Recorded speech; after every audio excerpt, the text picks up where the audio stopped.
Hindi lang tatos, hindi lang mga naglalakihang ayama ang baon namin dito dahil nagluto at nagdala rin kami dito ng mga crayfish. Bago pumunta sa ilog na aming pagliliguan ay isinalang na ang tulyase dito sa tungkuan. At ang unang lulutuin, isang tungkos ng tatos, 30 peraso, puro babae. Binudburan lamang ng konting asin, sinabawan ng tubig, tinakloban ng dahon ng saging at bilang pangpabigat ay naglagay ng kaperasong kahoy sa ibabaw.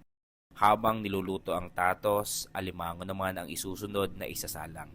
Walang yelo, kaya kailangan gawa ng paraan para malinisan. Ang pagtusok sa dibdib ng mga ayama ay isa pa ring paraan para hindi malagas o manabog ang mga sipit ito kapag niluto na.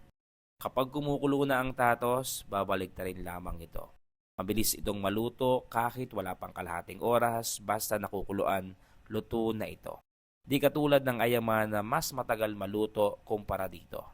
Hinangon na, hinugasan na ang kawali, nilagyan ng kaunting tubig at ang mga ayama na kaninang nililinisan, ngayon ay lulutuin na. Gamit pa rin ang dahon ng saging, ang mga ayamang isinalang ngayon ay kumukulo na.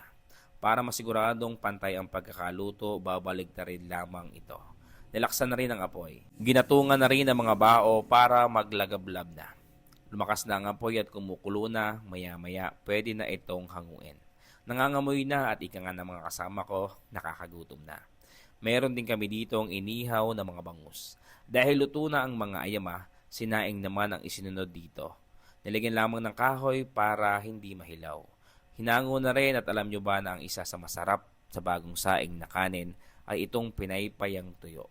Pinapaypayan para umangat ang mga totong sa tulyase nang mabilis matanggal. At sa mga hindi nakakaalam, alam nyo ba na ang bago at mainit pa na totong ay masarap at malinamnam. Dito sa farm ni Kuya Larry ay maraming isda. May mga tilapia at mga naglalakihan pang mga hito dito na lagpas 1 kilo na ang isang piraso.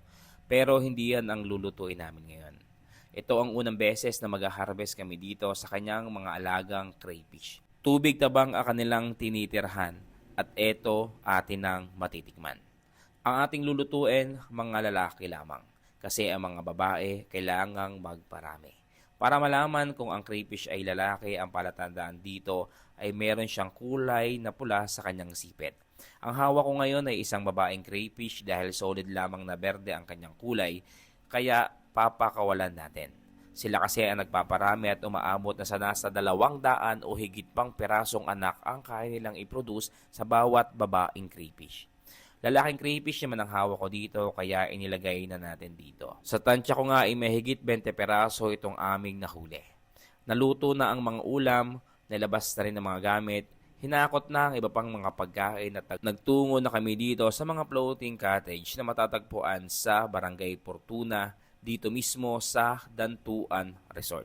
Kawayan ng mga pinagkapit-kapit at nilagyan ng lamesa na may kasamang bubong ang aming pupuntahan. Tama, nakalutang kami dito sa ilog habang umaagos ang malamig at malinis na tubig dito. May hanging bridge din sa taas at dito mo makikita ang mahaba na tinatawiran ng mga tao para makapunta sa kabilang ibayo. Sa kawayan ng mga nakalutang ay mayroon din ditong lutuan na pwedeng pag-ihawan. Handa na rin yung mga kasama ko at kompleto na kami, inihahanda na ang lamesa. Nagparikit na rin ang apoy dito. Sinalang ang kaserola na paglulutuan at ang pinakang mantika ay margarine na. Dito ko lulutuin ang mga crayfish.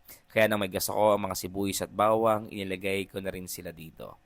Parang hipon lamang din o kaya naman ay lobster na maliit ang itsura nito. Nilagay ko na rin ang mga rekado at ang sinabaw natin dito, soft drinks, pampalasa. Maya-maya pa, luto na. Nilagay ko na rin dito sa lalagyan at alam nyo ba na halos kalasa talaga ng lobster ang mga crayfish na ito. Inihanda na rin ang lamesa dahil halos gutom na rin ang mga kasama.